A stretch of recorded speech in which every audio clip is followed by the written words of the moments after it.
Hello friends, very good afternoon. आप सभी को नमस्कार। और आई होप कि आज जो साहित्य वाला सेशन है उसके लिए बहुत सारे बच्चे जो एक्साइटेड होंगे, क्योंकि कल मैंने देखा था जब हम आपको काव्य शास्त्र पढ़ा रहे थे तो उसमें इतने सारे बच्चे थे, मतलब इतनी ज़्यादा प्रसन्नता हुई। क्योंकि क्या होता है ना भाई, जितने ज़्यादा बच्चे जुड़े होते हैं हमें भी थोड़ी मोटिवेशन मिलती है, इंस्पिरेशन मिलती है कि हाँ भाई, बच्चों को मटेरियल जो है वो यूजफुल लग रहा है। तो अगर आपको भी ये सेशन यूजफुल लगे तो ज़रा जल्दी से लाइक और शेयर कर दीजिएगा फ्रेंड्स। क्योंकि आज ठीक है ना, जैसे साहित्य जो है उसमें हम वैसे तो हमने कल कुछ क्वेश्चन किए थे, परंतु अभी जो दिसंबर बीपीएससी का पेपर हुआ था ना, सारे बच्चे कहते हैं मैम प्लीज एक बार वो सारे क्वेश्चन करवा दीजिए, हमें जानना है कैसे क्वेश्चन आए थे, कौन से टॉपिक इंपॉर्टेंट हैं। ये तो भाई आप सभी का फेवरेट क्वेश्चन है, मैम कौन से टॉपिक इंपॉर्टेंट हैं। अब कौन से टॉपिक इंपॉर्टेंट है, ये जो अभी हम करने जा रहे हैं क्वेश्चंस, उससे आपको आइडिया लग जाएगा। रीजन बिहाइंड, आज जितने भी हम साहित्य के प्रश्न करने जा रहे हैं सारे आपके, ठीक है ना, दिसंबर बीपीएससी के हैं। दिसंबर में जब एग्जाम हुए थे 8 से लेकर 12 तारीख तक, सारे के सारे क्वेश्चन अभी हम करने जा रहे हैं। तो सभी बच्चे तैयार हैं? जल्दी से बताइए, रेडी हैं कि नहीं है, फटाफट। क्योंकि इन क्वेश्चन से आपको काफी हद तक आइडिया लगता है कि किस प्रकार के प्रश्न पेपर में पूछे जाते हैं, आज का वर्तमान स्तर आपका क्या है और कितनी तैयारी बाकी है। ठीक है जी, गुड इवनिंग नहीं, अभी तो गुड आफ्टरनून ही कही है भाई, अभी से गुड इवनिंग कहाँ। चलिए फिर तो प्रारंभ करते हैं सभी बच्चे। सबसे पहला प्रश्न फ्रेंड्स, क्योंकि टाइम नहीं है, और ये 15th, ये मेरा सीरियल नंबर नहीं है, ये पेपर में जो 15th नंबर, ये 15th क्वेश्चन आया था वो है कि भारत की प्राचीन भारतीय आर्य भाषा कौन सी है। और कोशिश कीजिएगा, आज मैं हर क्वेश्चन के साथ उसकी पूरी व्याख्या भी करूंगी, तो हर चीज को समझने का प्रयास कीजिएगा। ये कोई रैपिड फायर राउंड नहीं है, आपको जस्ट टॉपिक बताया जा रहा है, उसके बारे में एक्स्ट्रा इंफॉर्मेशन दी जा रही है। क्योंकि आशा है भाई कि जैसा दिसंबर में पेपर आया है उसमें ही थोड़ी बहुत मॉडिफिकेशन करके इस बार भी पेपर आ जाए मार्च में। रिस्पेक्ट वर्ल्ड जी, जो ऐप पर क्लास होती है वो शाम को 5 बजे होती है, ठीक है। चलिए जी, वेरी गुड, सेंचुरी तो लगाई दी है, सैकड़ा लगाई दिया है। ए ऑप्शन कह रहे हैं संस्कृत, भारत की प्राचीन भारतीय आर्य भाषा, जो बिल्कुल सही है, आपकी संस्कृति आएगी। वैसे आप में से कितने बच्चों को पता है कि जो भारत की आर्य भाषा है उसे कितने प्रकारों में वर्गीकृत किया जाता है, ठीक है ना, उसके कितने स्टेजेस हैं, स्टेजेस, आर्य भाषा के स्टेजेस कितने हैं, कौन बच्चा बताएगा जल्दी से। 1 2 3 4 5 6 7, क्या नंबर है, आर्य भाषा की कितनी स्टेजेस हैं कि वो यहां तक पहुंची, जल्दी से बताइए सभी बच्चे। क्योंकि आज हमें हर चीज पे फोकस करना है, छोटी से छोटी चीज पर, जिससे कि हमारी पूरी तैयारी जो है वो बेसिक से हो सके। ठीक है फ्रेंड्स, तो बताइए जरा।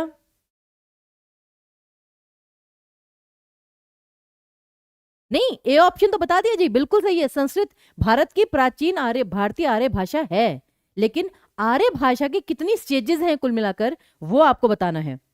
चलिए 3 4 5 सभी बताते जा रहे हैं, बहुत अच्छी बात है, लेकिन मैं आपको बता देती हूँ कुल मिलाकर आपकी 3 स्टेजेस हैं। जिन्होंने 3 उत्तर दिया भाई, वेरी गुड, बिल्कुल सही दिया है। सबसे पहले है प्राचीन आर्य भाषा, फिर है मध्यकालीन आर्य भाषा, और फिर है आधुनिक आर्य भाषा। ठीक है, तो चलिए इसे डिटेल में एक बार देखते हैं। सबसे पहले है प्राचीन भारतीय आर्य भाषा, जिसमें आपकी 2 चीजें आती हैं, वैदिक संस्कृत और लौकिक संस्कृत। इसका काल क्या है, 1500 ईसा पूर्व से 1000 ईसा पूर्व, और 1000 ईसा पूर्व से 500 ईसा पूर्व। हर चीज को देखिए फ्रेंड्स, पेपर में कुछ भी आ सकता है, ठीक है ना, कुछ भी आ सकता है पेपर में। बच्चों को लग रहा था कि बस रचनाकार और उनके नाम ही आएंगे, उसी के पीछे लगे रहे बच्चे कि मैम बस रचनाकार और उनकी रचनाएं बता दीजिए, मैम बस ये बता दीजिए। ऐसा कुछ नहीं है फ्रेंड्स, ऐसे क्वेश्चन आए हैं पेपर में, खुद देख लीजिएगा आप। और मतलब कि वैदिक संस्कृत में वो बेसिकली जैसे छांदस वगैरह छंद लिखे जाते थे, लौकिक संस्कृत में आपकी संस्कृत भाषा जो पाणिनि की है, ठीक है ना, पाणिनि कितने बड़े व्याकरणाचार्य थे, ठीक है ना, ये उनसे संबंधित है। तो ये तो थी प्राचीन आर्य भाषा, जिसमें 2 थी, वैदिक और लौकिक संस्कृत। दूसरी आती है फ्रेंड्स मध्यकालीन आर्य भाषा, जरा ध्यान से देखिएगा सभी के सभी बच्चे।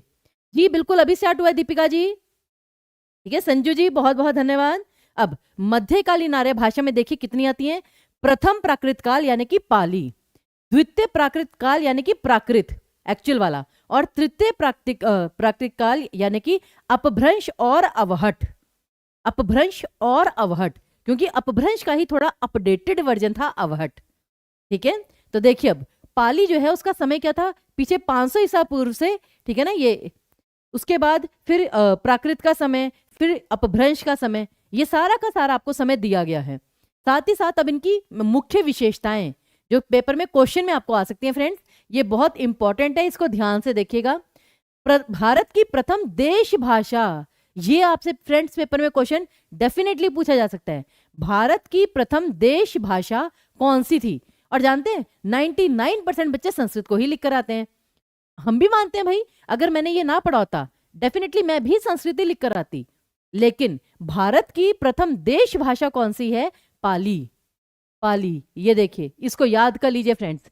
फिर भगवान बुद्ध के सारे उपदेश पाली में ही हैं। भगवान बुद्ध, और आपको याद है ना कि हमने वो क्वेश्चन किया था, बौद्ध त्रिपिटक की भाषा कौन सी है?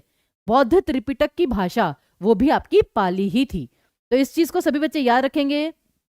चलिए, बच्चे अभी भी पूछ रहे हैं मैम ये बीपीएससी के लिए है या नहीं। ये बीपीएससी दिसंबर का मैं आपको सॉल्यूशन बता रही हूँ, सारे के सारे साहित्य के क्वेश्चन जिन बच्चों ने बाद में ज्वाइन किए। ठीक है, मैं एक बार रिपीट कर देती हूँ, जिन बच्चों ने भी सेशन अभी अभी ज्वाइन किया है, ये आज हम जितने भी क्वेश्चन कर रहे हैं फ्रेंड्स, ये दिसंबर बीपीएससी के हैं, जिससे कि आपको आइडिया लगे कि किस प्रकार के प्रश्न आए थे और आपको कैसे तैयारी करनी है। अगला है प्राकृत। इसकी विशेषता क्या है? भगवान महावीर के सारे उपदेश प्राकृत में हैं। तो भगवान बुद्ध के पाली में, भगवान महावीर के प्राकृत में, और फिर अपभ्रंश या अवहट संक्रांतिकालीन भाषा, ये जब क्रांति आ रही थी, चेंजेस आ रहे थे धीरे धीरे करके। और लास्ट में आती है आपकी आधुनिक भारतीय आर्य भाषा, जिसे हम आज की डेट में हिंदी कहते हैं। तो हिंदी में आपकी प्राचीन हिंदी, मध्यकालीन हिंदी और आधुनिक हिंदी, उसमें भी आपकी 3 स्टेजेस थी। तो ये है फ्रेंड्स बेसिकली ये आर्य भाषा की पूरी डिटेल जो आपको पता होनी चाहिए। पेपर में बहुत चांसेस हैं कि क्वेश्चन आएगा, जिस प्रकार से मतलब कि हुए थे। ठीक है दीपिका जी, बिल्कुल। सबसे पहले तो आपको पेपर 1 पेपर 2 के बीपीएससी के सारे साहित्य के प्रश्न ही आज मैं करवाने वाली हूं कि आपको आइडिया लगे कौन से टॉपिक इंपॉर्टेंट हैं। अगला देखिए, कौन सी बोली मध्य पहाड़ी हिंदी के अंतर्गत आती है? मध्य पहाड़ी हिंदी। तो फ्रेंड्स जल्दी से बताइए, एक बार ट्राई कीजिए, सही उत्तर आपका क्या आएगा। और प्लीज ये मत कहिएगा कि मैम यहाँ पे तो पहले से टिक मार्क है। ये टिक मार्क उसका है जिसका पेपर था, जहां से हमने स्क्रीनशॉट लिया था। ठीक है ना, अब उसने गलत लगाया सही लगाया, ये आप कैसे कह सकते हैं? ठीक है, अरे संगीता जी, ये देखिए चीजें चलती रहती हैं लाइफ में, आप टेंशन मत लीजिए बिल्कुल भी। तो कौन सी बोली मध्य पहाड़ी हिंदी उपभाषा के अंतर्गत आती है? आई गेस आपको पता तो होगा ही, हिंदी की 5 उपभाषाएं हैं, पहाड़ी हिंदी, राजस्थानी, पूर्वी, पश्चिमी, बिहारी। तो उसमें से पहाड़ी हिंदी, मध्य पहाड़ी हिंदी के अंतर्गत क्या आएगा? बी ऑप्शन कह रहे हैं, कुछ सी ऑप्शन कह रहे हैं, तो गढ़वाली आएगा फ्रेंड्स, गढ़वाली और कुमाऊनी। इसकी भी मैं आपको डिटेल दे देती हूँ, ध्यान से देखिएगा। पहाड़ी हिंदी, जो आपकी पहाड़ी हिंदी है उसमें केवल 2 आएंगी, ये पश्चिमी और मध्य, दैट्स इट।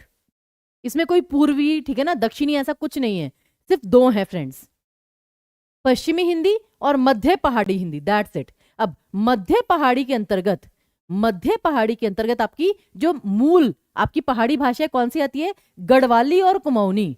और बाकी जितनी भी बची वो सारी की सारी आपकी इसमें ये पश्चिमी पहाड़ी में आ जाती हैं। और 1961 की जनगणना के अनुसार कितनी है? 62, 62 बोलियां हैं पश्चिमी पहाड़ी में। ठीक है ना, ये देखिए इतनी सारी, मंडियाली, सिरमौरी, भरमौरी, जौनसारी, कोटगढ़ी, चौपाली, चंबा पहाड़ी, भद्रवाही, पंगवाली, सिराजी, पहाड़ी देहरादून, महलोगी। खैर आपको ये सारा याद करने की जरूरत नहीं है, बस एक चीज याद करिए, पहाड़ी हिंदी के अंतर्गत 2 आएंगी, पश्चिमी और मध्य, मध्य के अंतर्गत 2 आएंगी, कुमाऊनी और गढ़वाली, बाकी जो बची पश्चिमी के अंतर्गत, दैट्स इट। बस इतना सा आपको याद करना है। ठीक है, क्लियर है यहां पर सभी बच्चों को? आगे देखते हैं, अगला क्या है? कन्नौजी किस उपभाषा की बोली है? जल्दी से बता दीजिए फ्रेंड्स, कन्नौजी किस उपभाषा की बोली है? पूर्वी हिंदी, बिहारी हिंदी, पश्चिमी हिंदी, या उपयुक्त में से कोई नहीं, या उपयुक्त में से एक से अधिक? ये तो भाई बिहार वालों का ट्रेडमार्क हो गया इस पे। तो अब जी पेड बैच जो है उसमें शाम को 5 बजे क्लास चलती है आपकी, कभी कभी दोपहर को 1 बजे भी चलती है, तो वो तो शेड्यूल जो होता है वो कभी कभी चेंज हो जाता है, उसकी ऐसी टेंशन नहीं है, लेकिन होती जरूर है। सी ऑप्शन कह रहे हैं फ्रेंड्स, तो पश्चिमी हिंदी बिल्कुल सही है। और उसका रीजन क्या है? एक बहुत सिंपल सी चीज है, देखिए बिहारी हिंदी में आपकी क्या आती है, मगही, मैथिली, भोजपुरी, केवल 3। पूर्वी हिंदी में भी 3 आती हैं, अवधी, बघेली, छत्तीसगढ़ी। राजस्थानी में आपकी 4 आती है, मेवाती, मारवाड़ी, जयपुरी, मालवी। और आपकी फिर पश्चिमी हिंदी में सबसे ज्यादा आती हैं, और इसकी भी डिटेल में लेकर आई हूं। ये देखिए आपका फेवरेट टेबल, ये देखिए पूरी की पूरी। ये टेबल फ्रेंड्स आपके लिए बहुत इंपॉर्टेंट है, मोस्ट इंपॉर्टेंट। ये मैं अभी आपको लिख कर दे सकती हूं, गारंटी दे सकती हूं, कम से कम 3 प्रश्न जो हैं फ्रेंड्स, कम से कम 3 प्रश्न इस विषय से आएंगे। अगर ये वाला स्क्रीनशॉट आप ले लेते हैं, अगर इसकी फोटो आप ले लेते हैं फ्रेंड्स, तो प्लीज जल्दी करिए, कम से कम 3 प्रश्न इसी से आ रहे हैं, यकीन मानिए। ठीक है, जल्दी से देख लीजिए। और इसमें क्या है बेसिकली कि जैसे जो अपभ्रंश था, अपभ्रंश में आपका शॉर्ट सेनी अपभ्रंश, शॉर्ट सेनी अपभ्रंश की जो उपभाषाएं थी वो कौन कौन सी थी आपकी, पश्चिमी हिंदी, राजस्थानी और पहाड़ी। जानते हैं क्यों? क्योंकि शॉर्ट सेनी के अंतर्गत केवल ये 3 आती हैं। फिर जो आपकी बिहारी हिंदी है वो आपकी मागधी में आती है, और जो आपकी पहाड़ी सॉरी ये आपकी पूर्वी हिंदी जो है, पूर्वी हिंदी आपकी अर्ध मागधी में आती है। तो वो पूरा एक अलग टेबल है, वो मैं आपको सिखाऊंगी। लेकिन अब जैसे राजस्थानी में कौन सी आती है, मारवाड़ी, जयपुरी। अच्छा, पेपर में ये भी आ रहा है फ्रेंड्स आजकल कि जयपुरी का दूसरा नाम क्या है, तो ढूंढाड़ी। ढूंढाड़ी जैसे कहते हैं ना वो, मतलब इसके तो गाने भी ऐसे होते हैं राजस्थानी के, मेवाती और मालवी। फिर आपका आता है पहाड़ी हिंदी, इसकी कुमाऊनी और गढ़वाली, सिरमौरी, कुछ भी आप याद कर लीजिए। और लास्ट में आती है फ्रेंड्स आपकी पश्चिमी हिंदी। इसकी देखिए अब 2 प्रकार, ओकार बहुला और आकार बहुला। अब ये क्या है ओकार? अब जैसे कहते हैं ना ये आकार बहुला, अच्छा रे क्या कर रहा है, क्या कर रहा है, ऐसे बोलते हैं ना, खटिया लगा दिए हो, चल, मतलब ऐसे करके बोलते हैं हरियाणवी। तो उसमें 3 प्रकार की आती है आपकी, कौरवी या खड़ी बोली, हरियाणवी या बांगरू, और दक्षिणी बोली। ये इसके नाम है, हरियाणवी का दूसरा नाम है बांगरू। ये आपको पता होना चाहिए फ्रेंड्स, प्लीज, बहुत इंपॉर्टेंट है, मिस मत कीजिएगा। फिर ओकार बहुला में 3 आती हैं, बुंदेली, कन्नौजी और ब्रज भाषा। ठीक है, ये सभी को क्लियर है? जी बिल्कुल अतुल जी, ये लीजिए, हम बिल्कुल साइड हो गए, फोटो आप ले सकते हैं, स्क्रीनशॉट ले सकते हैं। सभी बच्चे चेक कर लीजिए फ्रेंड्स, प्लीज, बहुत ज्यादा इंपॉर्टेंट है, इसको आप किसी भी हालत में मिस नहीं कर सकते हैं। आना ही आना है क्वेश्चन, ये गारंटी है मेरी, लिख लीजिए, किसी भी हालत में। ठीक है, आकार बहुला, ओकार बहुला, और ये जो आपकी राजस्थानी है वो ट वर्ग बहुला है। राजस्थानी हिंदी ट वर्ग बहुला है। जैसे आपने देखा ट वर्ग का मतलब होता है ट ठ ड ड़, ठीक है ना, ये ढूंढाड़ी अड़। और वो आपने गाने भी सुनोगे राजस्थानी के, अरे इतने फेमस फेमस गाने, वो ढोली दा ढोली दा, ठीक है ना, तो वो सारे उसमें ट वर्ग के ही सबसे ज्यादा वर्ण प्रयुक्त होते हैं। तो पेपर में ये भी क्वेश्चन आ सकता है कि ट वर्ग बहुला वाली कौन सी उपभाषा है भाई, तो वो है आपकी राजस्थानी हिंदी। डन, आगे देखिए। और एक और बात मैं आपको बता दूं, हिंदी का सबसे प्राचीन रूप आपका राजस्थानी हिंदी है, वो डिंगल पिंगल, रासो साहित्य, पृथ्वीराज रासो, खमीर रासो, वो सब। ठीक है, आगे देखिए। अब तुलसीदास ने कवितावली की रचना किस भाषा में की है फ्रेंड, जल्दी से बता दीजिए। मनीषा जी शायद से ये मैं साहित्य के ही क्वेश्चन करवा रही हूँ, आप बताइए ये क्या चीज हो रही है फिर। हाँ जी, जल्दी से बता दीजिए ये साहित्य है या कुछ और मैं करवा रही हूँ आपको।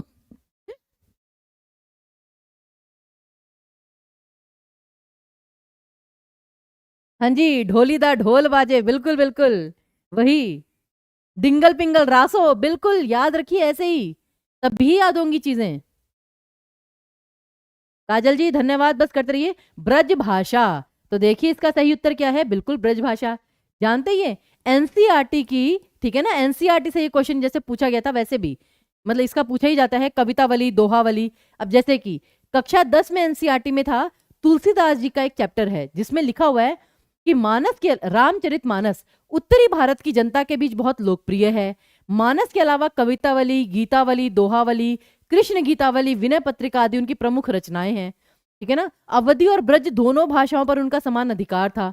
रामचरितमानस की रचना अवधी में और विनय पत्रिका और कवितावली की रचना ब्रज भाषा में की थी। तो यहां से प्रश्न आया है फ्रेंड्स कि कवितावली की रचना ब्रज भाषा में हुई थी। ओके, आगे देखिए। फिर राजस्थानी उपभाषा के अंतर्गत कितनी बोलियां आती हैं? ये तो मैंने आपको करवाया ही है और आप खुद देख सकते हैं। अभी 1 महीने पहले, सिर्फ 1-1.5 महीने, अच्छा आज तो भाई 2 महीने कह सकती हूं मैं, आज तो फरवरी प्रारंभ हो गया आपका, तो बस 1 महीना बचा है फ्रेंड्स। अच्छे से तैयारी कर लीजिए। राजस्थानी उपभाषा के अंतर्गत कितनी बोलियां आती हैं? बिल्कुल बिल्कुल, सबकी अपनी ट्रिक्स है भाई, सबकी अपनी ट्रिक्स हैं। चलिए जी, तो ये आपका बी ऑप्शन। ओके ओके, लेकिन 4 आएंगी फ्रेंड्स। ये 4 कौन कौन सी आपकी? मेवाती, मालवी, मारवाड़ी और वो जयपुरी, जो भी हमने पीछे की थी ना, ये देखिए ये वाली मारवाड़ी, मेवाती, मालवी और जयपुरी। तो राजस्थानी उपभाषा के अंतर्गत आपकी 4 आएंगी। डन। अगला देखिए जल्दी से। खड़ी बोली को आर्टिफिशियल डायलेक्ट यानी कृत्रिम बोली किसने कहा था? ये देखिए, बोलियों पे तो भैया कितने प्रश्न आए थे, हद प्रश्न आए थे, तो इसलिए मैं कह रही हूं बार बार, बहुत इंपॉर्टेंट टॉपिक है फ्रेंड्स। जल्दी से आंसर बताइए सभी बच्चे। खड़ी बोली को कृत्रिम बोली किसने कहा? और सिर्फ यही नहीं, खड़ी बोली को इतने लोगों ने इतना कुछ कहा है, ठीक है ना भाई, क्या करें, इतना ही उनका नामकरण हो चुका है और वो सारा भी आपको बताने जा रहे हैं। बताइए, खड़ी बोली को कृत्रिम बोली, कृत्रिम मतलब होता है आर्टिफिशियल, किसने कहा?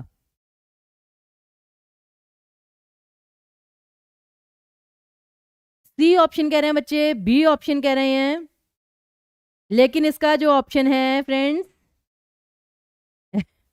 इसका ए ऑप्शन है फ्रेंड्स, जॉर्ज अब्राहम ग्रियर्सन। इसका ग्रियर्सन बेसिकली ऑप्शन था, ठीक है ना। तो इसलिए आगे देखिए। अब ये देखिए, खड़ी बोली को किसने और क्या क्या कहा? इसके अनेक नाम क्या हैं? हिंदुई, हिंदवी, दक्षिणी, ये दखनी, दकनी, रेखता, हिंदुस्तानी, हिंदुस्तानी, इतने सारे नाम है खड़ी बोली के। और जैसे डॉक्टर ग्रियर्सन है, उन्होंने इसे वर्नैकुलर हिंदुस्तानी कहा, हाई हिंदी कहा। नाम देखिए, ये पेपर के लिए बहुत इंपॉर्टेंट है। फिर मैं बता रही हूं कि डॉक्टर ग्रियर्सन ने क्या क्या कहा। फिर राहुल सांकृत्यायन ने क्या कहा? कौरवी बोली। गिल क्राइस्ट ने क्या कहा? टकसाली। इतने सारे लोगों ने ये कहा। उसके बाद फिर डॉक्टर सुनीति कुमार चैटर्जी, इन्होंने कहा जनपदीय हिंदुस्तानी। और देखिए, उन्होंने खड़ी बोली के साहित्यिक रूप को साधु हिंदी या नागरी हिंदी के नाम से भी पुकारा। तो ये सारे खड़ी बोली के नाम हैं। जरा फटाफट चेक कर लीजिए। टकसाली गिल क्राइस्ट ने बोला, राहुल सांकृत्यायन ने कौरवी बोली बोला। तो किसने क्या क्या बोला, ये आपके लिए जानना बहुत जरूरी है। सभी बच्चे चेक कर लीजिए। ठीक है, डन है यहां तक सभी बच्चों का। फिर मैं बता रही हूं, ये सारे दिसंबर बीपीएससी के क्वेश्चन है फ्रेंड्स, तो यहां से ही आपको पता चलेगा कि कैसे कैसे क्वेश्चन पूछे जा रहे हैं। अगला, अब खड़ी बोली के प्रथम कवि कौन थे? ये भी याद रखिएगा। खड़ी बोली के प्रथम कवि थे आपके अयोध्या सिंह उपाध्याय हरिऔध जी। ये आपके खड़ी बोली के प्रथम कवि थे और इसीलिए खड़ी बोली का प्रथम महाकाव्य कौन सा माना जाता है? प्रिय प्रवास। ये तो आपको याद होगा। प्रिय प्रवास को खड़ी बोली का प्रथम महाकाव्य माना जाता है, जिसके लिए हरिऔध जी को एक पुरस्कार मिला था। जरा बता सकते हैं कौन सा पुरस्कार मिला था? जल्दी से बताइए। प्रिय प्रवास के लिए उपाध्याय जी को कौन सा पुरस्कार मिला था? फटाफट जल्दी से सभी बच्चे बताएंगे। प्रिय प्रवास के लिए, ठीक है ना, हरिऔध जी को कौन सा पुरस्कार दिया गया था? ज्ञानपीठ पुरस्कार, व्यास सम्मान, साहित्य अकादमी, कौन सा?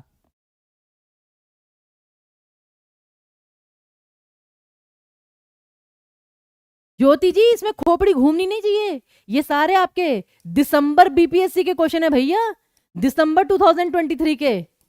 और यही आपका बेस बनेंगे कि कैसे क्वेश्चन पूछे जाते हैं, क्योंकि बच्चे बार बार बस एक छोटी सी चीज में लगे रहते हैं। इसकी रचना इसने की, इसकी रचना इसने की। एससीईआरटी एनसीईआरटी करवा दीजिए मैम, वो भी जरूरी है, लेकिन वो एक दिन की क्लास है, ये जानना बहुत जरूरी है। तो इसमें ज्ञानपीठ नहीं, इसमें आपका आएगा मंगला प्रसाद पारितोषिक पुरस्कार। मंगला प्रसाद पारितोषिक पुरस्कार, ये था आपका सही उत्तर। ओके, तो ध्यान रखिएगा। आगे देखिए अब, फिर पहाड़ी उपभाषा के अंतर्गत कौन सी बोली नहीं आती है, वो आपको बताना है। ये मैंने अभी अभी करवाया है। तो आप देख रहे हैं सिर्फ और सिर्फ 2-3 दिन के गैप में इसी एक पर्टिकुलर उससे उपभाषा और बोलियों से कितने क्वेश्चन आए हुए हैं फ्रेंड्स। अब इसका तो प्रूफ भी है ना आपके सामने कि 8 से 12 दिसंबर के बीच में कितने क्वेश्चन पूछे गए हैं भैया, हद ही हो गई। हाँ जी नैन्सी जी, आजकल हम यही कर रहे हैं, 3 दिन व्याकरण 3 दिन साहित्य, क्योंकि जरूरी तो दोनों ही है। ठीक है ना। चलिए, बी ऑप्शन कह रहे हैं, ए ऑप्शन कह रहे हैं। अब हम बता देते हैं, अभी हमने क्या पढ़ा था, पहाड़ी हिंदी के अंतर्गत 2 चीजें आती हैं, पश्चिमी और मध्य पहाड़ी। मध्य पहाड़ी में आती है आपकी गढ़वाली और कुमाऊनी, बाकी सारी की सारी आती हैं पश्चिमी में। पूर्वी हिंदी पहाड़ी में नहीं आएगी फ्रेंड्स, क्योंकि जो पूर्वी हिंदी है वो उसका नाम क्या है, बेसिकली नेपाली। ये नेपाली भाषा के लिए आती है। ये कि जो कश्मीर है, आप उसके पूर्व में देखिए क्या है आपका, नेपाल ना। तो नेपाल में बोली जाती है ये पूर्वी पहाड़ी, तो नेपाली भाषा। लेकिन वैसे जो हम भारत में पहाड़ी भाषा की बात कर रहे हैं, उसमें केवल पश्चिमी और मध्य पहाड़ी आता है। अभी पीछे मैंने आपको बताया 2 मिनट पहले, तो इसलिए मैं कह रही हूं सारे क्वेश्चन को रिलेट करिए, एक दूसरे से जुड़े प्रश्न ही आए थे।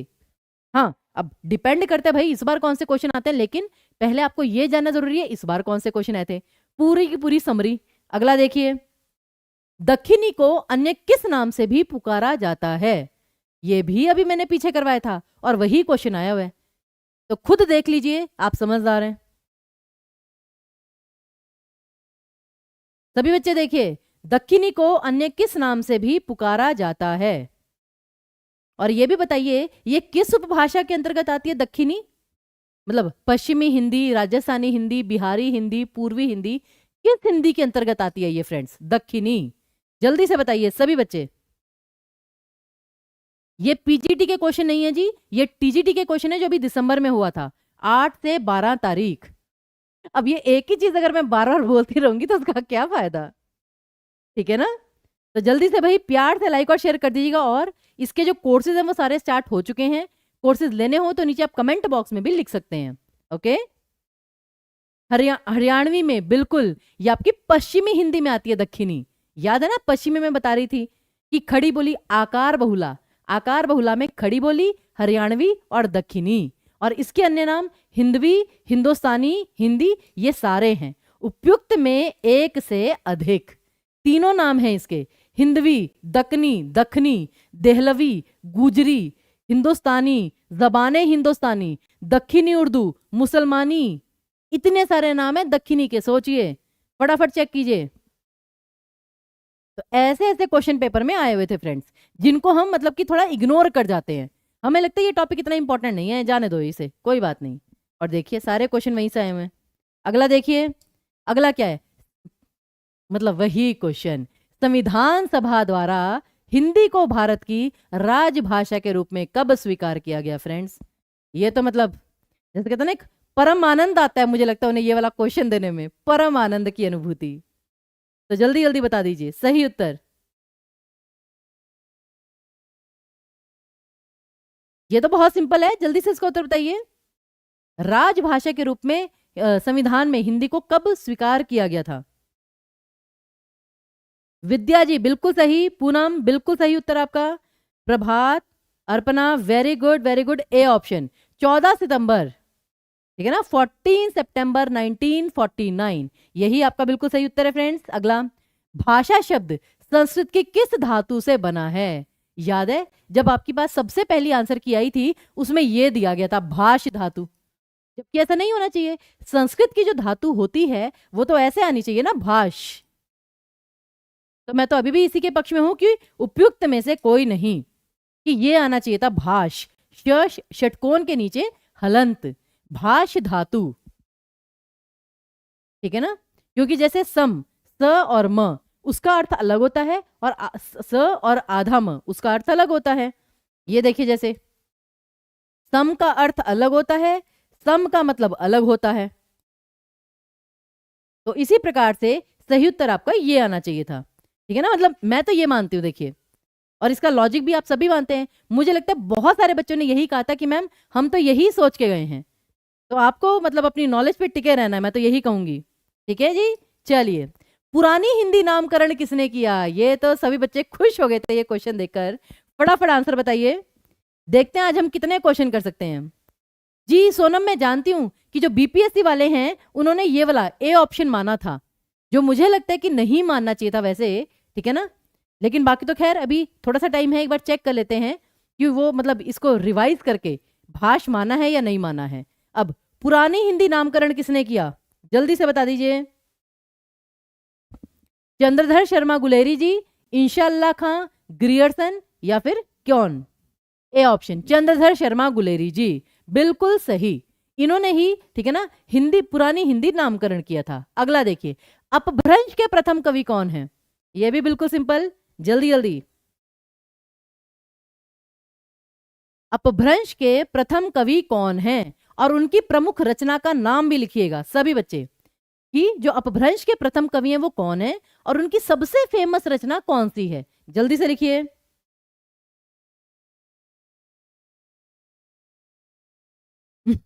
अच्छा कृति जी, बाद में माना था तो मैं वही कह रही हूं आपको।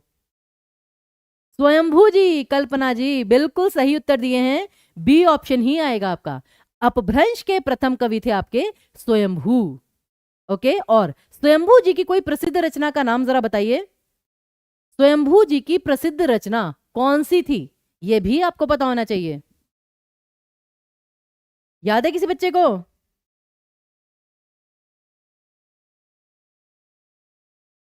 स्वयंभू जी, हाँ, पहुमचरियू, पहुमचरियू भी है, वो श्रावकाचार भी थी। आगे देखिए, अब हिंदी भाषा का इतिहास पुस्तक के लेखक कौन हैं? अब यहां पर भी बच्चे फंसे थे, जरा बताइए इसका सही उत्तर क्या आएगा फ्रेंड्स। हिंदी भाषा का इतिहास पुस्तक के लेखक, पुस्तक का नाम एक बार ध्यान से देखिएगा। ये हिंदी साहित्य का इतिहास नहीं, हिंदी भाषा का इतिहास है।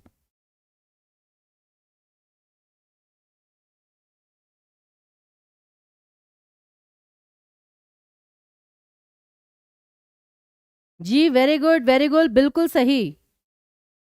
अब रामचंद्र शुक्ल जी, एक्चुअली अब क्या है देखिए, इसका धीरेन्द्र वर्मा आना चाहिए। रीजन बिहाइंड, जो रामचंद्र शुक्ल जी हैं उनकी पुस्तक है हिंदी साहित्य का विकास या हिंदी साहित्य का इतिहास। यहां पर हिंदी भाषा का इतिहास है। तो अगर आप एक बार चेक करेंगे तो आपको भी धीरेन्द्र वर्मा ही नजर आएंगे, उसके लेखक धीरेन्द्र वर्मा। तो रामचंद्र शुक्ल जी की पुस्तक थी हिंदी साहित्य का विकास, ये थी उनकी पुस्तक। इसका बी ऑप्शन जो था फ्रेंड्स वो सही था, धीरेन्द्र वर्मा। ठीक है ना कल्पना जी, बिल्कुल सही, बिल्कुल सही। क्योंकि ये हिंदी साहित्य का इतिहास नहीं है, ये हिंदी भाषा का इतिहास है। ये पुस्तक के नाम जो है ना बहुत कंफ्यूजिंग है। ऐसा करते हैं, एक सेशन ना इसी पे ले लेते हैं, ये वाली पुस्तक किसकी थी, ये वाली पुस्तक किसकी थी, डन। एक सेशन आपका इसी पर जाएगा, डन। धीरेन्द्र वर्मा ही था इसका सही उत्तर। आगे देखिए, फिर पश्चिमी हिंदी की उत्पत्ति किस उपभ्रंश से हुई है? यह भी मैंने अभी आपको बताया है। पश्चिमी हिंदी की उत्पत्ति किस अपभ्रंश से हुई है? शौरसेनी, मागधी, अर्धमागधी, जल्दी से बता दीजिए। सॉरी, श्रावकाचार, देवसेन का, सॉरी सॉरी। तो खैर ये बताइए, पश्चिमी हिंदी की उत्पत्ति किस अपभ्रंश से हुई है? शौरसेनी, हौसलों की उड़ान जी, बिल्कुल सही, शौरसेनी अपभ्रंश से। मैं आपको बता देती हूँ, देखिए हिंदी की जो 5 उपभाषाएं हैं उनकी उत्पत्ति कहां कहां से हुई है। जैसे अर्धमागधी से किसकी हुई है? पूर्वी हिंदी की, पूर्वी हिंदी। फिर मागधी से किसकी हुई है? बिहारी हिंदी, बिहारी हिंदी। और जो आपकी बाकी 3 है, राजस्थानी, पश्चिमी और पहाड़ी, तीनों की तीनों का जो है उत्पत्ति शौरसेनी अपभ्रंश से हुआ है, जो मैंने चार्ट अभी आपको थोड़ी देर पहले दिखाया है। ठीक है ना, इसमें कौन कौन सी आएगी आपकी? पश्चिमी, पहाड़ी और आपकी राजस्थानी। तो ये क्वेश्चन पेपर में आपसे पूछा जा सकता है डेफिनेटली। ओके, तो आगे देखिए, खड़ी बोली का प्रथम महाकाव्य कौन सा था? ये भी हमने पीछे किया है। खड़ी बोली हिंदी का प्रथम महाकाव्य कौन सा था? जल्दी से बता दीजिए। वेरी गुड, ये आपके लिए बहुत इंपॉर्टेंट है, मैं फिर वही बता रही हूं बार बार। इसे रिवाइज कर लीजिए और उसके बाद फिर हम बाकी टॉपिक्स करेंगे, ठीक है ना? जी, बिहारी में आती है आपकी मगही, मैथिली और भोजपुरी। तो ये तो याद हो जाना चाहिए अब धीरे धीरे करके। बी ऑप्शन, प्रिय प्रवास, बिल्कुल सही। प्रिय प्रवासी इसका सही उत्तर आएगा फ्रेंड्स, बिल्कुल सही कह रहे हैं। अगला देखिए, वेरी गुड। हिंदी भाषा के अंतर्गत आने वाली उपभाषाओं की संख्या कितनी है? देख रहे हैं, आपके सामने है, प्रूफ आपके सामने है। वो कहते हैं ना, प्रत्यक्ष को प्रमाण की आवश्यकता क्या है? हाथ कंगन को आरसी क्या और पढ़े लिखे को फारसी क्या। तो देख लीजिए कितने क्वेश्चन आए हैं उपभाषा और बोलियों से, मतलब कोई लिमिट ही नहीं है। जी कल्पना बिल्कुल सही। आगे देखिए, चलिए, हिंदी की उपभाषाओं की संख्या कितनी है? सी ऑप्शन 5, बिल्कुल, जो हम कितनी बार कर चुके हैं। आगे देखिए, मगही किस उपभाषा की बोली है? देखिए फ्रेंड्स, मतलब खत्म ही नहीं हो रहे हैं इस टॉपिक से क्वेश्चन, तो जल्दी से बता दीजिए। हाँ जी, सही उत्तर क्या आएगा? मगही किस उपभाषा की बोली है? और तीनों की, पूर्वी हिंदी, राजस्थानी और बिहारी, कितनी कितनी उपबोलियां हैं सभी की बताइए फटाफट। तीनों का बता दीजिए। ऐसा करिए, बिहारी में कितनी उपभाषाएं हैं, राजस्थानी में कितनी वो हैं उपभाषा, और पूर्वी हिंदी में कितनी बोलियां हैं, मतलब सबकी बोलियां बता दीजिए। ए ऑप्शन, बिल्कुल, मगही आपकी बिहारी की है जी, बिल्कुल सही। बिहारी में 3, राजस्थानी की 4, पूर्वी हिंदी की 3। बिहारी की मगही, मैथिली, भोजपुरी, पूर्वी हिंदी की अवधी, बघेली, छत्तीसगढ़ी, राजस्थानी की मेवाती, मारवाड़ी, मालवी और जयपुरी। मतलब ऐसे दिमाग में छप जाना चाहिए अब तो। अगला देखिए, मैथिली बोली के कवि कौन है? अब ये अच्छा क्वेश्चन है आपका, मैथिली बोली के कवि कौन है? जल्दी से बता दीजिए फ्रेंड्स।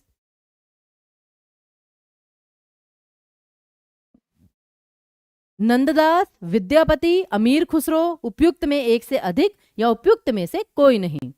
मैथिली बोली के कवि कौन हैं?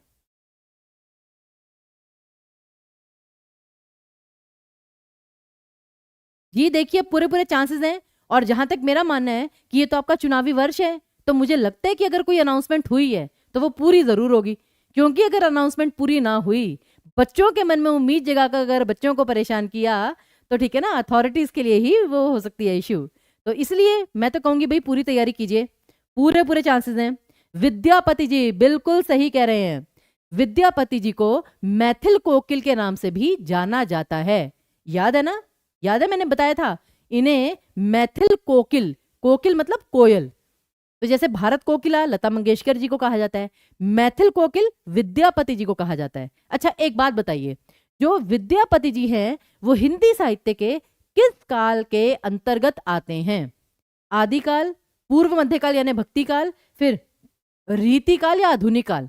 विद्यापति जी किस काल के अंतर्गत आते हैं? जल्दी से बताइए सही उत्तर फटाफट। और जैसे अमीर खुसरो जी तो खड़ी बोली के लिए फेमस है।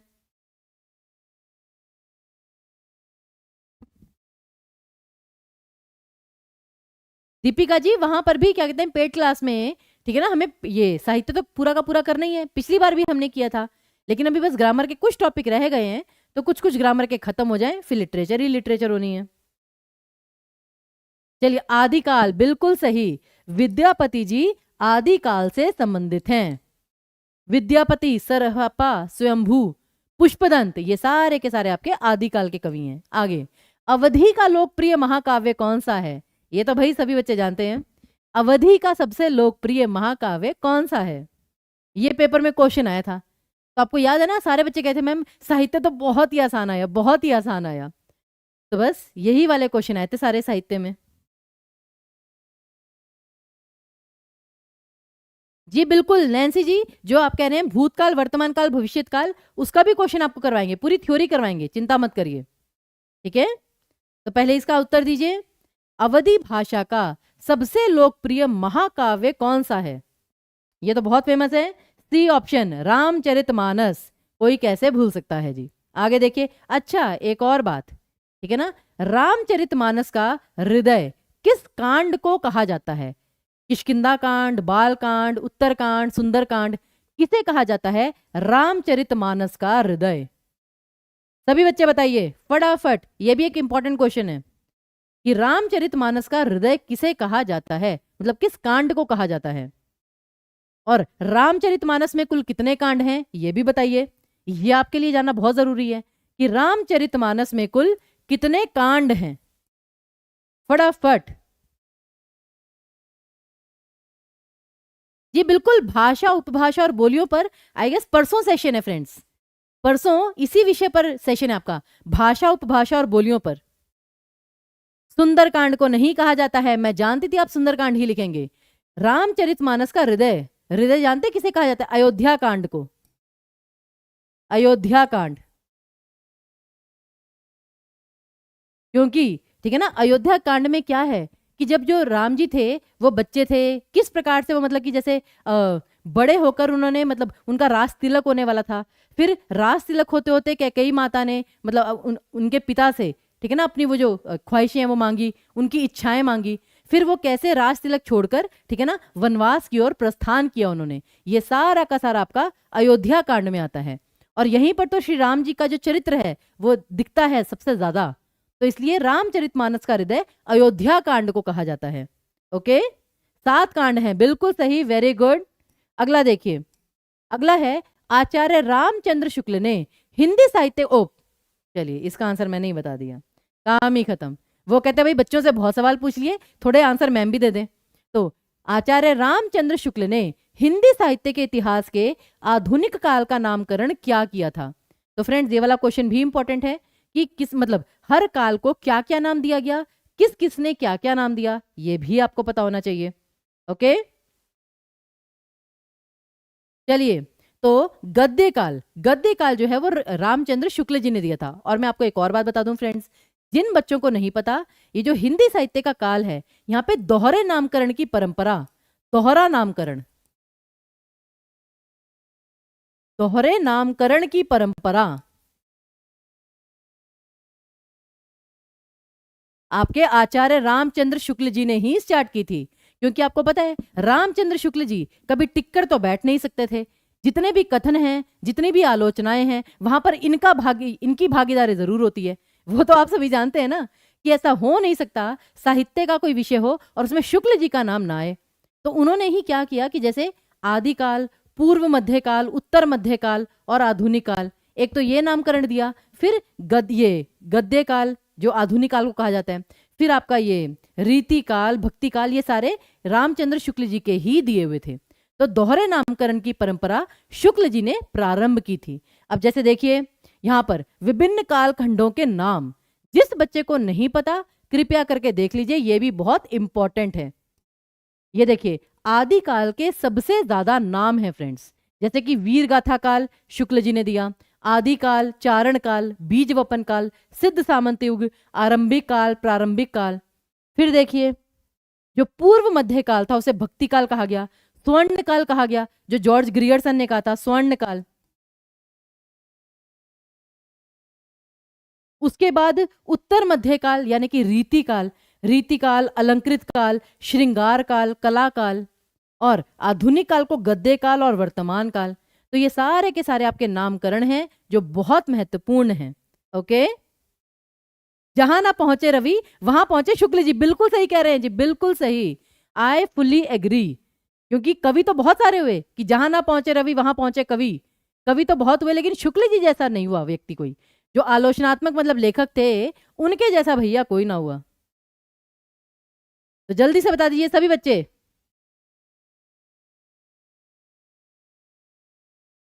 ये बहुत इंपॉर्टेंट है आपके लिए कि चारण काल रामकुमार वर्मा ने कहा, बीज वपन काल महावीर प्रसाद द्विवेदी जी ने कहा, और स से सांकृत्यायन जी, स से सिद्ध सामंत युग, अनुप्रास अलंकार। तो वहां पे याद रखिए सिद्ध सामंत युग राहुल सांकृत्यायन जी ने कहा था। ओके, तो ये चीजें आपको याद रखनी है। साथ ही साथ इसमें और भी नाम है, ये देखिए मतलब आदिकाल के नाम तो इतने ज्यादा हैं। ये देखिए, ये आपके आदिकाल के नाम हैं। आदिकाल कि राम कुमार वर्मा ने संधि काल और चारण काल कहा, ये तो आप पीछे पढ़ चुके हैं। अच्छा, रमाशंकर शुक्ल ने जय काव्य काल कहा, जय काव्य काल। फिर विश्वनाथ मिश्र ने वीर काल कहा, अब्राहम ग्रियर्सन जी ने चारण काल कहा, फिर आधार काल, अपभ्रंश काल, पता नहीं क्या क्या काल कहा आदिकाल को। तो सबसे ज्यादा नामकरण इसी के हैं। आगे देखिए, अब इनमें से कौन पत्रकार के रूप में प्रसिद्ध है फ्रेंड्स? ये प्रश्न आया था आपको, क्योंकि हमने हिंदी के पत्र पत्रिकाएं, ठीक है ना, कि जैसे ये बंगदूत, फिर आपका सुधा वर्षन, ये सारे आपके बाला बोधिनी, ये सारे पत्र पत्रिकाएं तो पढ़े थे। लेकिन पेपर में क्वेश्चन क्या आया, इनमें से कौन पत्रकार के रूप में प्रसिद्ध है? तो बताइए, गणेश शंकर विद्यार्थी, सुदर्शन, श्याम सुंदर दास, या फिर बाकी के दो विकल्प। जल्दी से बता दिए उत्तर फ्रेंड्स। और याद है ना, भाट और चारण कौन थे? ये भाट और चारण वही व्यक्ति थे कि जब जो राजा होते थे, देखिए फ्रेंड्स, रासो साहित्य में बेसिकली क्या है कि जैसे जो राजा है ना, राजा जब युद्ध पर जाते थे तो ये भाट और चारण क्या करते थे, ये मतलब राजा की प्रसिद्धि के लिए और राजा का जयकारा लगाते थे, ठीक है ना, उनके गुण गाते होते थे, मोटिवेट मोटिवेट करते होते थे, इंस्पायर करते होते थे। तो ये वो चीज करते थे भाट और चारण, इनका यही काम था कि राजा की जय जयकार करना, उनकी प्रसिद्धि के गीत गाना, उनको मोटिवेशन देना, यही उनका काम था। चलिए, तो यहां पर आपका करेक्ट ऑप्शन आएगा गणेश शंकर विद्यार्थी जी। ये आपके स्वतंत्रता संग्राम में भी शामिल थे, बहुत ही महान पत्रकार थे ये। बाकी सुदर्शन और श्याम सुंदर दास जी कौन कौन है, ये मैं बताती हूँ। ये देखिए, सुदर्शन जी, उनका जीवन काल 1895 से 1967, वो प्रेमचंद परंपरा के कहानीकार थे। सुदर्शन जी वो प्रेमचंद परंपरा के ही कहानीकार थे। कि जैसे प्रेमचंद जी आपके जीवन काल पे लिखते होते थे ना, मनुष्य के साधारण जीवन से संबंधित, वैसे ही आपके सुदर्शन जी थे। दूसरा है आपके डॉक्टर श्याम सुंदर दास, ये वो व्यक्ति हैं जिन्होंने काशी नागरी प्रचारिणी सभा का अपने मित्रों के साथ मिलकर इसका प्रारंभ किया था, इसकी रचना की थी फ्रेंड्स।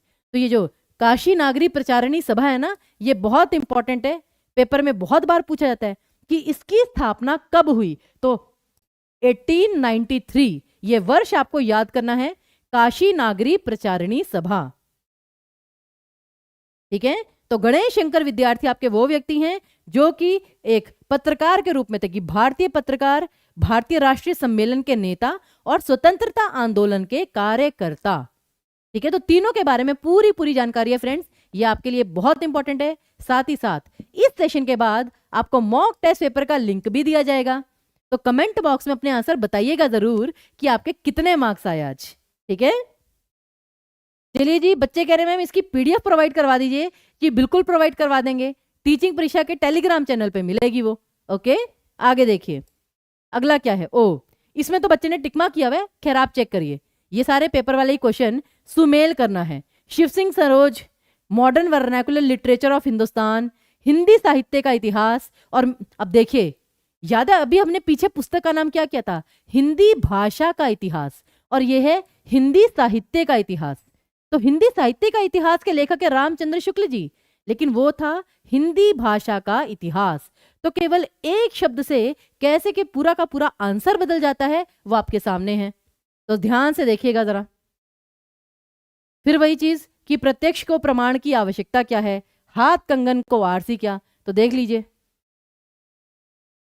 अच्छा, कल 15 में से 13 आए थे, तो आज भी बताइएगा, ठीक है ना, आज भी सॉल्व कीजिएगा जल्दी से।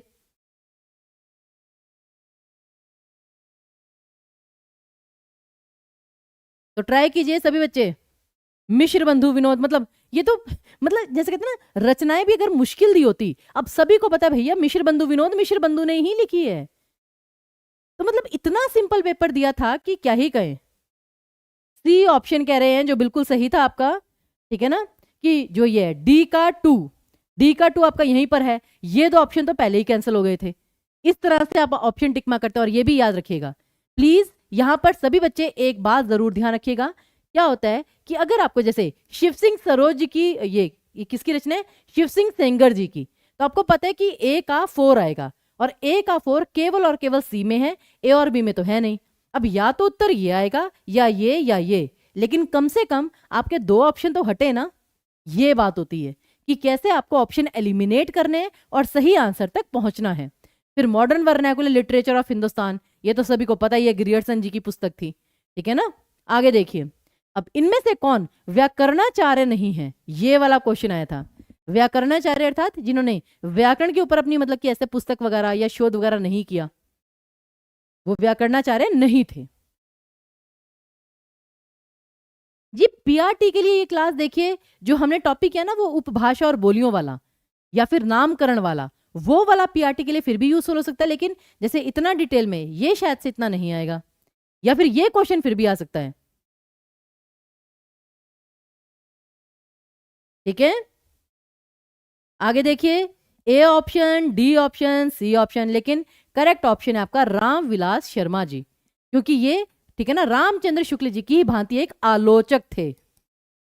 इनकी आलोचनात्मक कृतियां आती थी, लेकिन पाणिनि, पतंजलि, ये दोनों वो व्यक्ति हैं जिनके व्याकरण आए थे। पूरा पूरा पतंजलि, ठीक है ना, वो सारा इन्होंने ही लिखा है। तो पाणिनि और पतंजलि ये दोनों के दोनों आपके बहुत ही महान व्याकरणाचार्य थे, व्याकरण की पुस्तकें लिखी हैं इन्होंने, ठीक है। आगे देखिए, तो वही मैंने कहा ये बहुत बड़े आलोचक थे रामविलास शर्मा। अगला, जब कोई बोली अपने भौगोलिक विस्तार के कारण किसी प्रांत या उपप्रांत में प्रचलित हो जाती है, उसे क्या कहा जाता है। अब जानते हैं इस चीज को सभी बच्चों ने उपभाषा या विभाषा लिखा था, लेकिन इसका सही उत्तर था फ्रेंड्स क्षेत्रीय भाषा। उसका रीजन क्या है, मैं आपको दोनों के बीच का अंतर बताती हूँ। देखिए, सबसे पहले सबसे छोटे स्तर पर क्या होती है, बोली, लेकिन अगर उस बोली में थोड़ी बहुत रचना वगैरह होने लग जाए, थोड़ी बहुत साहित्य की रचना होने लग जाए, तो वो बन जाती है आपकी उपभाषा। और जब वो उपभाषा और ज्यादा विस्तार पर लिखी जाती है साहित्य में, वो बन जाती है भाषा। तो इसलिए ये तो आपका साहित्य लेखन से संबंधित है, लेकिन सिर्फ और सिर्फ भौगोलिक विस्तार कि वो सिर्फ अपने एरिया के कारण बढ़ रही है, उसको फिर क्षेत्रीय भाषा कहा जाता है, कि इस एरिया में ये भाषा बोली जाती है। ओके, तो करेक्ट ऑप्शन फ्रेंड्स आपका ए ऑप्शन था। इस चीज को याद रखेंगे सारे बच्चे। तो दोनों में अंतर पता चल गया आपको कि क्षेत्रीय भाषा में और विभाषा या उपभाषा में क्या अंतर होता है। ये जो है ये आपका साहित्य रचना से संबंधित है, क्योंकि साहित्य की रचना बोली में नहीं, उपभाषा या विभाषा में की जाती है, ठीक है। अगला देखिए, अगला क्या है, ये वाला क्वेश्चन आया था फ्रेंड्स कि सरकारी स्तर पर गजटों में प्रकाशित सरकारी नियम, आदेश, अधिकार और नियुक्तियों की सूचना के प्रसंग में किसका उपयोग होता है। मतलब मैं कहता हूं किसी ने इमेजिन भी नहीं किया था कि ऐसा क्वेश्चन साहित्य में आ जाएगा। तो उसमें क्या था आपका, अधिसूचना, कार्यालय आदेश, परिपत्र, या फिर ये दोनों ऑप्शन। अब पहले आप उत्तर बताइए, फिर मैं तीनों की डिटेल आपको बताती हूँ कि तीनों होते क्या हैं। अधिसूचना, कार्यालय आदेश और परिपत्र। और कितने बच्चों को पता है इसे अंग्रेजी में क्या क्या कहते हैं।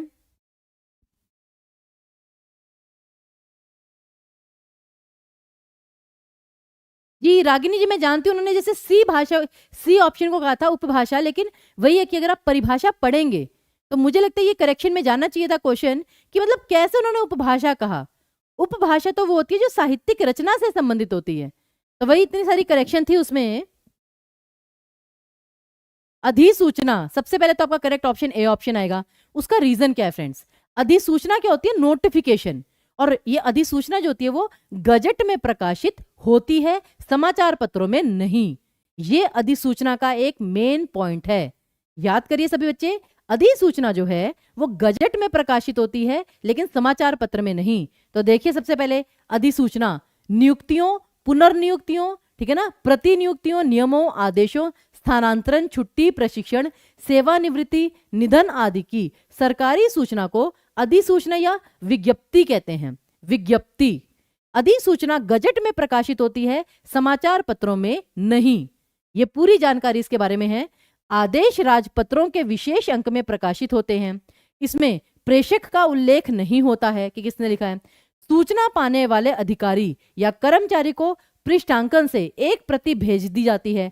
इसके अतिरिक्त लेखा विभाग अथवा अन्य संबंधित विभाग को भी सूचित कर देना पड़ता है, और ये माना जाता है कि ये राष्ट्रपति या राज्यपाल की ओर से जारी की गई है, ये माना जाता है, ठीक है। अरे अरे कोमल जी, मैं समझ सकती हूँ ये चीजें। क्लियर है? ये है आपका अधिसूचना, जो कि मतलब राष्ट्रपति या राज्यपाल की तरफ से जारी की गई मानी जाती है, और ये गजट में प्रकाशित होती है, समाचार पत्रों में नहीं। अगला क्या है आपका? ऑफिशियल ऑर्डर, कार्यालय आदेश। ये क्या होता है? शासकीय पत्रों का वह रूप है जो किसी भी कार्यालय या मंत्रालय के कर्मचारियों को उनसे संबंधित सूचनार्थ देने के लिए लिखे जाते हैं। जैसे हम किसी कोई भी मंत्रालय ले लीजिए, रेल मंत्रालय, उसको हम कोई पत्र जारी कर रहे हैं, उसको हम कोई आदेश देना चाहते हैं, कोई सूचना देना चाहते हैं, तो ये वो होते हैं कार्यालय आदेश, ऑफिस ऑर्डर। ठीक है ना? सरकारी कामकाज के एक प्रमुख संपर्क माध्यम के रूप में इनका प्रयोग किया जाता है। ये सारे आपके क्या होते हैं? और ऐसे पत्रों का प्रयोग निम्न उद्देश्यों की पूर्ति के लिए होता है, जैसे अवकाश स्वीकृत या अस्वीकृत करने की सूचना, नियुक्ति और पदोन्नति की सूचना, स्थायीकरण या स्थानांतरण आदि की सूचना, किसी विशेष कार्यविधि के नवीनीकरण, परिवर्तन आदि की सूचना। तो इस प्रकार से ये आपका कार्यालय आदेश होता है। ठीक है, आगे देखिए। और आखिरी आता है आपका परिपत्र यानी कि सर्कुलर। हम कहते हैं ना सरकार का सर्कुलर जारी हुआ है, तो सर्कुलर, जब कोई सूचना या निर्देश एक साथ अनेक कार्यालयों को प्रेषित की जाती है तो उसे परिपत्र कहते हैं। सूचना की पुष्टि के लिए प्राय परिपत्र के साथ एक अलग नोटिस भी प्रेषित की जाती है। ये छोटी छोटी चीजें हैं, मतलब जो मतलब किसी ने एक्सपेक्ट नहीं किया था कि पेपर में आएगा क्वेश्चन ये वाला। मतलब सच में बताऊं, ये वाले जो क्वेश्चन होते हैं ना, ये वो यूपीएससी वगैरह में आते हैं। तो सोचिए भाई, बिहार वालों ने तो आपको यूपीएससी वाला परीक्षा बना दिया है। ठीक है जी निशा जी, ये मैंने आपको परसों भी करवाया था जब मैं छंद के प्रकार करवा रही थी। तब भी मैंने कहा था कि आप छंद के आप दो ही प्रकार मानेंगे, वर्णिक छंद और आपके मात्रिक छंद। वर्णिक के अंतर्गत आएगा आपका गणमुक्त, ये गणबद्ध और मुक्तक। ठीक है, आगे देखिए। अगला, कौन सा हजारी प्रसाद द्विवेदी जी का निबंध नहीं है? यह भी प्रश्न आया था। कौन सा हजारी प्रसाद द्विवेदी जी का निबंध नहीं है?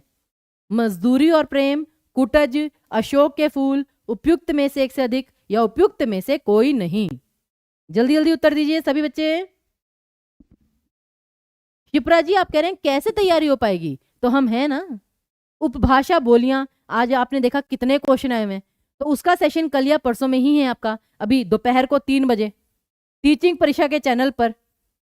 ओके, बाकी फिर आपको आदिकाल, भक्तिकाल, रीतिकाल, आधुनिक काल, छायावाद सब अलग अलग से करवाएंगे, चिंता मत करिए आप। चलिए जी, मजदूरी और प्रेम सरदार पूरन सिंह जी की रचना है, बिल्कुल सही।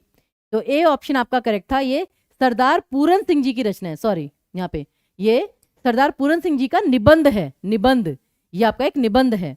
अगला देखिए प्रश्न क्या है। उपन्यास और उपन्यासकार का कौन सा युग्म सही नहीं है? ये जो नहीं शब्द होता है ना, ये भी ध्यान से देखिएगा जी। ऐसे ही प्रश्न गलत हो जाते हैं, आई एग्री। ये क्योंकि लिस्ट इतनी लंबी है ना, कहां तक याद रखेंगे आप?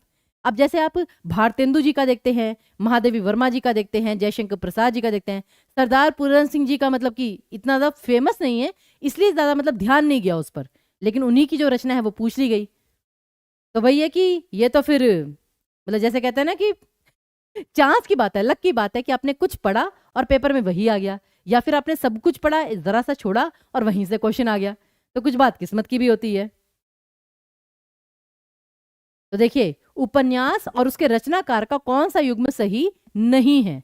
तो फ्रेंड्स, इसका ऑप्शन आना था आपका डी ऑप्शन, उपयुक्त में एक से अधिक, क्योंकि ना ये सही था ना ये सही था, ये आपका सही था कि जो जुलूस है उसे फणीश्वर नाथ रेणु जी ने ही लिखा है, परंतु जो आपका अंधेरे बंद कमरे, ये मोहन राकेश जी ने लिखा था। फ्रेंड्स, जो ये है अंधेरे बंद कमरे, इसके रचनाकार थे मोहन राकेश, और नई पौध, इसके रचनाकार थे नागार्जुन। ये देखिए लिखा भी हुआ है वहां पर आपके रेफरेंस के लिए फ्रेंड्स। तो सभी बच्चे इसे ध्यान देंगे, ठीक है? जल्दी से फटाफट देखिए, उपन्यास और उपन्यासकार का कौन सा युग्म सही नहीं था? तो अंधेरे बंद कमरे मोहन राकेश जी की रचना है। ठीक है, आगे देखिए। अगला, ध्वनि सिद्धांत के प्रतिपादक आचार्य कौन है? याद है, ये वाला क्वेश्चन मैंने आपको कल करवाया था। कल मैंने यही करवाया था आपको, क्योंकि काव्य से संबंधित साहित्य पेपर में आता है। तो जल्दी से बताइए सही उत्तर क्या होगा? ध्वनि संप्रदाय के प्रवर्तक कौन है? और भाई जब बच्चे इतने सारे हैं तो लाइक और शेयर करने में इतनी कंजूसी का है? प्यार से लाइक और शेयर भी कर दीजिए, जब इतने सारे प्यार से बच्चे देख ही रहे हैं। तो बताइए इसका सही उत्तर क्या होगा? आनंदवर्धन, बिल्कुल सही। आनंदवर्धन ध्वनि संप्रदाय के प्रवर्तक थे। रस संप्रदाय के प्रवर्तक भरत मुनि जी, वक्रोक्ति संप्रदाय के प्रवर्तक आचार्य कुंतक। तो ऐसे करके आपको याद होना चाहिए, ठीक है। आगे देखिए, अगला क्या है? ओहो, ऐसे क्वेश्चन भी आए थे फ्रेंड्स, जरा देख लीजिए। अब ये वाला क्वेश्चन सभी बच्चे एक बार जरा ध्यान से देखेंगे। स्थापना और तर्क, कला का उदय जीवन से है, और तर्क क्या है? कला जीवन को जीने योग्य बनाकर उसे ऊंचा उठाती है। अब कौन सा कथन सही है, कौन सा गलत, ये आपको बताना है। सभी बच्चे ट्राई करेंगे। कथन और तर्क वाले प्रश्न, खैर यहाँ पे दोनों ही कथन ही है।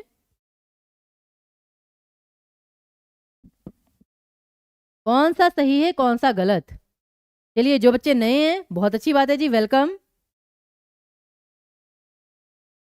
ठीक है ना, ऐसा क्वेश्चन मतलब एकदम से पहली बार आ गया था तो आपको हैबिट होनी चाहिए।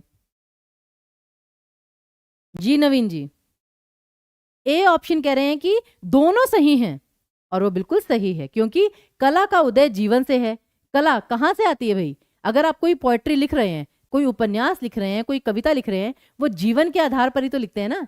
जीवन, जीवन में आप प्रकृति को कैसे संबंधित करके देखते हैं, तो ये बिल्कुल सही है। और कला जीवन को जीने योग्य बनाकर उसे ऊंचा उठाती है, ये भी बिल्कुल सही है। तो दोनों ही कथन आपके सही थे। और जानते हैं ये पंक्ति किसकी है? ये पंक्ति एक पर्टिकुलर साहित्यकार की है, वो थे बाबू गुलाब राय। ये देखिए जरा, ये बाबू गुलाब राय जी की पंक्ति है, कला का उद्देश्य जीवन से है। तो याद रखिएगा, ये आपसे पंक्ति पूछी जा सकती है कि ये पंक्ति किस साहित्यकार की है? बाबू गुलाब राय जी की पंक्ति है। ठीक है, डन है। आगे देखिए, अब अगला, फिर वही कथन और तर्क वाला प्रश्न फ्रेंड्स। राष्ट्रीयता एक पुनीत भावना है, और क्या है तर्क? परिवर्तनशीलता कभी भी सृष्टि का शाश्वत नियम नहीं रही है। बताइए इसका सही उत्तर क्या आएगा फ्रेंड्स? दोनों मतलब कथन है, कौन सा कथन सही है, कौन सा गलत है? चलिए वंदना जी, ये तो बहुत अच्छी बात है जी। सीटेट में पूछते हैं ऐसे क्वेश्चन, लेकिन बीपीएससी में भी पूछे गए, तो इसलिए आपको तैयारी हर प्रकार के प्रश्न की होनी चाहिए। मेन आपके कंसेप्ट क्लियर होने चाहिए, रटने से कुछ नहीं होगा।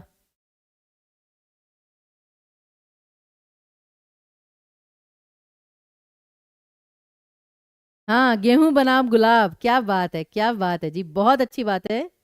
ऐसे ही रचनाकारों के नाम अगर आपको याद रहे, इससे बेस्ट थिंग और क्या ही हो सकती है। चलिए, बी ऑप्शन बता रहे हैं सभी बच्चे, B for B S chat. अच्छा जी, तो ए सही है और बी गलत। ये भी आपने बिल्कुल सही कहा, क्योंकि राष्ट्रीयता एक पुनीत, पुनीत का मतलब क्या होता है? पावन, पवित्र। कि राष्ट्रीयता एक पुनीत भावना है भाई, बिल्कुल सही। क्या अगर आपके मन में देशभक्ति है, इससे अच्छी बात और क्या हो सकती है? तो ये तो बिल्कुल सही है। लेकिन परिवर्तनशीलता कभी भी सृष्टि का शाश्वत नियम नहीं रहा। शाश्वत नियम मतलब कि जो हमेशा से चला आ रहा है, ये तो गलत है। क्योंकि एक अकेला जो शाश्वत नियम है पूरी सृष्टि में, वो है परिवर्तनशीलता। ये समय भी गुजर जाएगा, क्योंकि जो समय है वो बदलेगा जरूर, अवश्य बदलेगा समय भाई। तो परिवर्तनशीलता इकलौता आपका शाश्वत नियम है, बाकी सारे तो शाश्वत है ही नहीं। तो ये आपका कथन गलत था। तो करेक्ट ऑप्शन डेफिनेटली आपका बी ऑप्शन ही आएगा। Very good. अगला देखिए, अब जानते हैं कहने का मतलब क्या है? कहने का मतलब यह है कि पेपर में किसी भी प्रकार का प्रश्न आ सकता है, आपको डरना नहीं है। अगर कोई क्वेश्चन होता है जो देखने में बहुत आसान है लेकिन होता गलत है, लेकिन कुछ क्वेश्चन देखने में मुश्किल होते हैं और होते बिल्कुल टल्लू हैं, बिल्कुल फुद्दू क्वेश्चन होते हैं जो आप इजीली कर सकते हैं सॉल्व। तो डरने वाली कोई बात नहीं है जी। बिल्कुल, हमारी जो शुभकामनाएं हैं वो सभी बच्चों के साथ हैं। सभी बच्चों का जो पेपर है बीपीएससी ट्री 3.0 वो अवश्य क्लियर हो, यही हमारी शुभकामनाएं हैं। तो ये जितने भी प्रश्न थे, ये थे सारे आपके दिसंबर 2023 बीपीएससी के। अब ये जो अन्य अभ्यास प्रश्न हैं, अदर प्रैक्टिस क्वेश्चंस, अब इनकी बारी आएगी कल। तो इसलिए सभी बच्चे अब लेते हैं आपसे हम विदा। लेकिन मॉक टेस्ट पेपर का लिंक भी आपके साथ शेयर हो चुका है फ्रेंड्स। देखिए मॉक टेस्ट पेपर का लिंक शेयर हो चुका है जी। देखिए आप प्रश्न पूछ रहे हैं, हमारी टीम ने आपको शेयर भी कर दिया, लेकिन टेस्ट देने के बाद सभी कमेंट बॉक्स में उत्तर बताएंगे जरूर। और एक क्वेश्चन आपके लिए छोड़ भी जाते हैं, ये लीजिए। क्वेश्चन क्या है? पूर्वी हिंदी की बोलियां अपभ्रंश के किस रूप से विकसित हुई हैं? ये क्वेश्चन मैं आपके लिए छोड़कर जा रही हूं, इसे हम करते हैं कल कंटिन्यू। ठीक है, तो तब तक के लिए सभी को बहुत बहुत धन्यवाद।